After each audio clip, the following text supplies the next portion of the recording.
Яо, какво става всичките 111 машини? Уу! Вие сте хората. Не, вие сте хората. Реалността става все по-нереална и понякога просто си мисля, в какви времена живеем. Започваме с Франция, където мъжа на Макрон му бие шамари пред целия свят.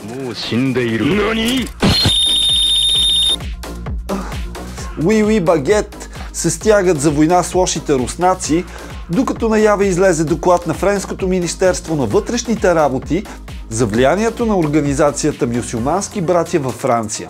The Muslim Brotherhood movement is a threat to national cohesion in France. That's the key finding from a report submitted to President Emmanuel Macron today. И докладът е повече от скандален, разкривайки, че ислямистите проникват в държавните институции на Франция и са заплаха за националното единство. Wow. Според докладът, Федерацията на мюсюлманите във Франция е организация, която е буквално еманация на мюсюлмански братя в държавата и се инфилтрира на правителствено, инфраструктурно, културно ниво, опитвайки да създаде локални екосистеми или така наречените паралелни общества. Един вид яко лобират във френските институции, дори в самия Европейски съюз, и вече влияят на политическия им живот. Уи Багет става горе-долу като в UK. Аллаху Акбар! Дали за да измести фокуса от срама на това мъжът и да те бие пред целия свят? Макрон настоя за решителни действия поради сериозността на ситуацията. И познайте какво се случи буквално седмица по-късно.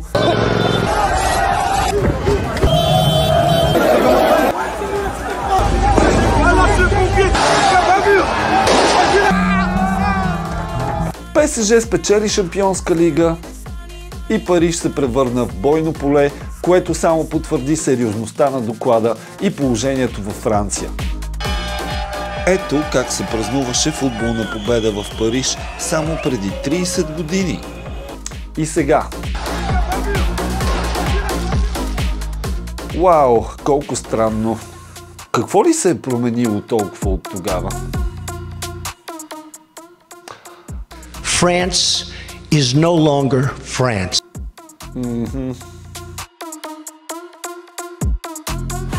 Били Гейтс, филантроп, вирусолог, най-големият частен фермер в САЩ е на път да реализира поредното безумие, което бута от години. Не за друго, а за доброто на всички нас. Соларно геоинженерство, изразяващо се в замъгляване на Слънцето чрез пръскане на химически елементи в атмосферата с цел да отразяват слънчеви лъчи, за да се постигне охлаждащ ефект на планетата. It's called solar geoengineering and it's highly controversial. It would look something like this. Thousands of planes would fly very high and use nozzles to inject millions of tons of light-reflecting particles into the stratosphere. It would create a thin chemical cloud of those particles around the whole planet, blocking some sunlight from reaching the surface. It would mimic a giant volcanic eruption, which we know cools the Earth. What? Цялата тази простотия започва да се реализира официално и наистина благодарение на правителството на Великобритания, което субсидира държавна агенция с 60 милиона паунда, за да започва експериментите. Хей! Какво толкова може да се обърка? Дайте да ограничаваме едното най-важно нещо за живота на планетата. Уху! What the fuck? Естествено, че от Англия ще дойде това предложение. Като им е гадно на тях седат на дъжд цяла година и сега какво на всички да ни е гадно да няма слънце никъде. И смешниците. Нали знаете миналата година в Англия кога е било лятото? В сряда. Знаете ли коя се води най-тежката година в историята на Земята, според учени и историци? 536 година, когато изригнал такъв вулкан, чието дим бил толкова брутален, че скрил Слънцето. Температурата паднала, което довело до съсипана реколта и нечуван глад. Какво толкова може да стане? Преди 2 години в Дубай, които също са много горди с технологиите си, една от които е да си правят изкуствени облаци, cloud seeding, докато един ден не се изля толкова дъжд, колкото вали за година и нещо там и наводни града. Иначе кемтрейлса са пълни измислици и само бълъците вярват в тия глупости. Лидера на свободния свят Влади Зеленски бе обвинен от кмета на Киев Виталий Кличко в авторитаризъм.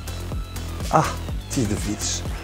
Бившият боксьор в тежка категория не е доволен от това, че шефчето му парализира столицата с внезапни акции, набези, разпити и заплахи от изфабрикувани криминални дела.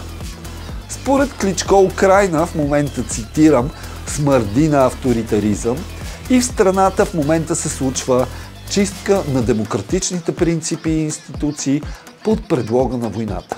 Тези обвинения идват след като са заключили 7 подчинени на Кличко от антикорупционно бюро на правителството.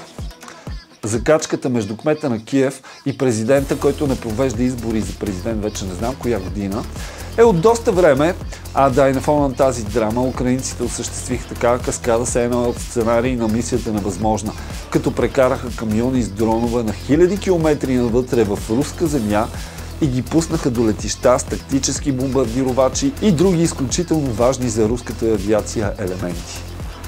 Вау! Няколко дена по-късно Путин им каза за преговорите: забравете работа. Само като се сетя миналогодишната Олимпиада, помията, в която духа на спорта, маратона и спортното съревнование между хората като цяло бе потъпкано за сметка на политически коректни и некоректни помии.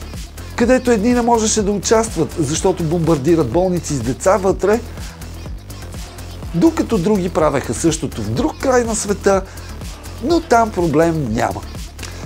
Олимпийските игри, където караха пловците да плуват буквално в лайна, където целият свят в захлас аплодира и нарече смело и прогресивно мъж да бие жени на бокс. На бокс, да го беше бил на шах или на федербал.